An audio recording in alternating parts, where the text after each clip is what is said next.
granniopteryx, granniopteryx. She knows the truth, she's linking every link. Hello. Well, Andy Burnham has appointed Louise Haigh as First Secretary of State of the United Kingdom. The First Secretary of State, you should know, doesn't have a portfolio, but ranks just below the Prime Minister and acts as a sort of Deputy Prime Minister, especially answering questions in the Commons if the PM is away. Like he's going away on holiday, so she'll be answering questions for him. A First Secretary would also be charged, according to the job description, charged with coordinating cross-government initiatives, whatever that means. At least that's the theory. In fact, so far as I've been able to work out, it's basically a job for the boys. It gives one of the Prime Minister's pals a well-paid position with all the government perks and no particular responsibility. For all that, it's a very high-ranking post in the British government. And it therefore might be a bit of a surprise to anyone who hasn't been keeping an eye on Miss Haigh over the past few years that she had to resign as Transport Secretary from Starmer's administration when it came out that she had a conviction for fraud in 2013. Here we are, after Louise Haigh resigned in 2024, when her previous fraud conviction became public. You would think the lesson would be simple: don't appoint convicted criminals to government. Instead, well, the rules have changed. They changed the rules so ministers can keep past criminal convictions hidden from the public. We elect these people to run the country, it says here. And then this one, just in, government ministers will be allowed to hide their criminal convictions from the public following a tribunal ruling in their favour.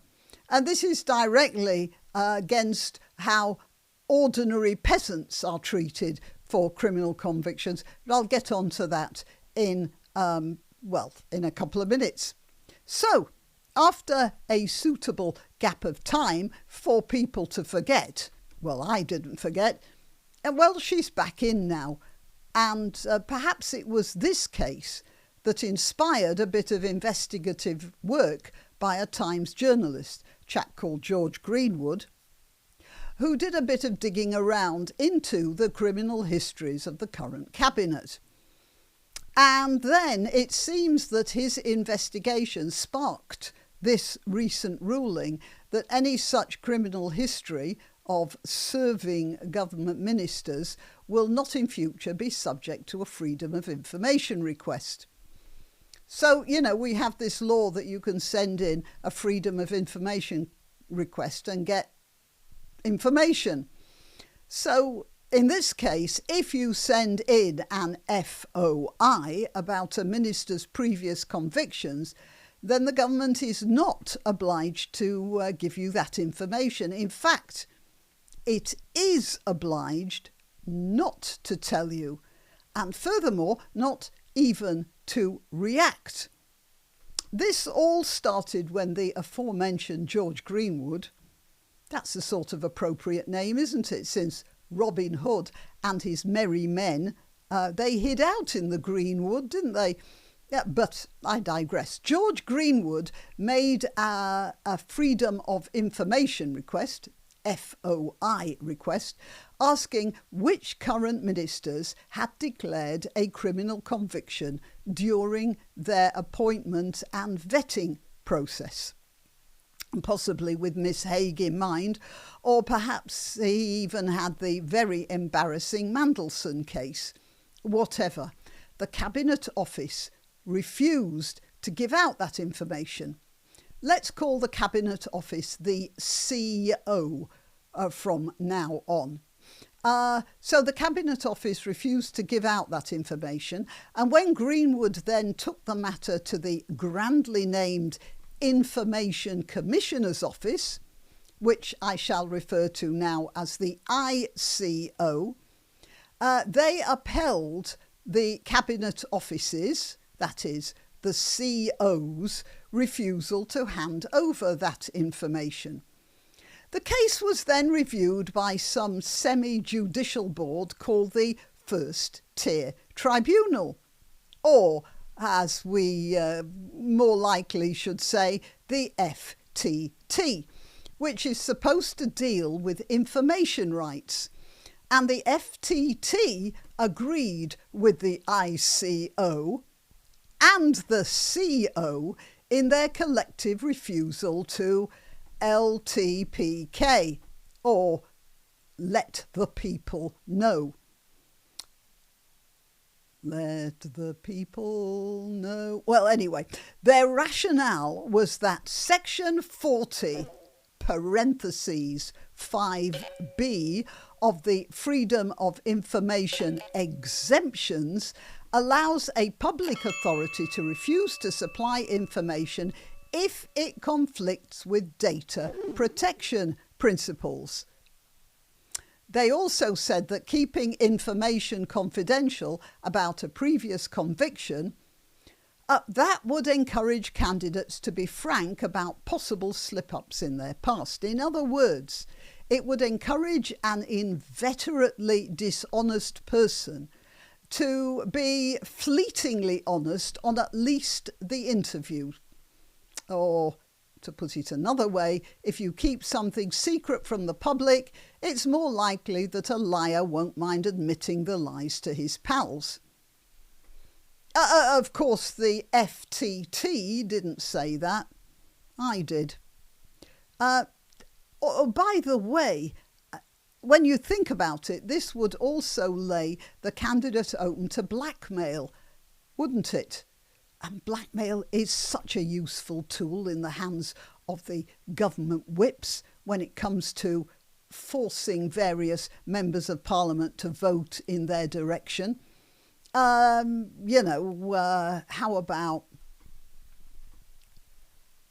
listen, matey, we all know you got that fraud conviction in 2015. Nah, I wouldn't dream of leaking that, but my friend here, well, I'm having a bit of trouble convincing him to stay stum. But back to the tribunal. The tribunal even said that answering the question in any way is off the menu, seeing as something like, we don't have any such information on this particular possible miscreant. Now, that might throw shade on the other miscreants, I mean ministers, of course.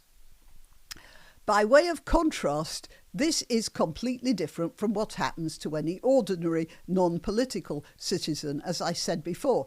An ordinary non-political citizen who might have had a non-crime hate incident registered against his name as a result of a complaint from some psychologically disturbed work colleague or neighbour, that sort of a black spot will turn up on their enhanced safety checks 40 years later.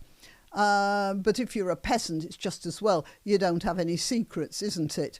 Under the Rehabilitation of Offenders Act 1974 exceptions order, teachers, healthcare workers and security staff face enhanced DBS checks that disclose spent and unspent convictions alike, and failing to declare them is itself valid grounds for dismissal.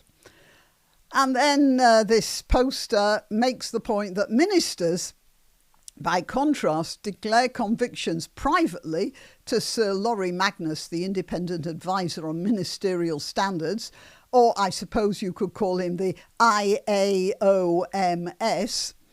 And a tribunal has just ruled that the public has no right to know who declared what. There you are, you see.